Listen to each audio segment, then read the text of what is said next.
Tersangka kasus penipuan pembelian ribuan sak semen mengajukan pra-peradilan.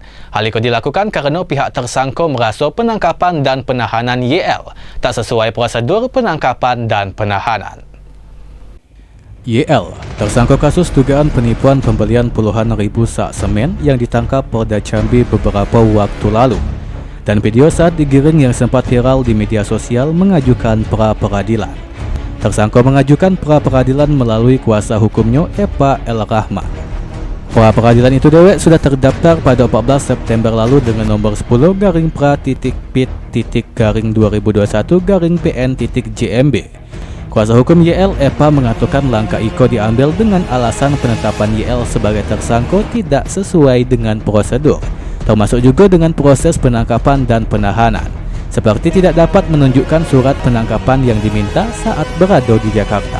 Pada saat itu saya menyusul ke Bandara Soekarno-Hatta, Jakarta. Dan di sana saya minta penyidik untuk mengeluarkan surat perintah penangkapannya.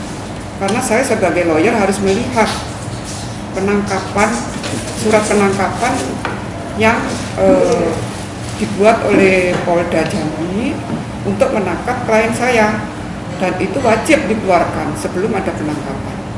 Ternyata surat penangkapan itu tidak bisa ditunjukkan kepada saya sebagai penasihat hukumnya. Mereka lari masuk ke dalam bandara, meninggalkan saya bilang, Bapak menangkap orang atau menculik orang? Kalau menangkap orang harus ada surat penangkapan. Bapak ini kan petugas polisi dan saya lawyernya, Bapak harus bicara.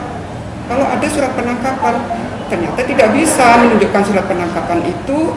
Klien saya didorong masuk, dipaksa untuk masuk ke dalam bandara.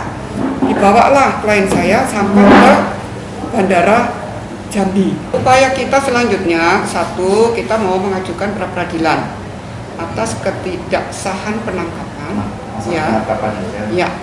Penangkapan dan sekarang penahanan, langsung ditahan.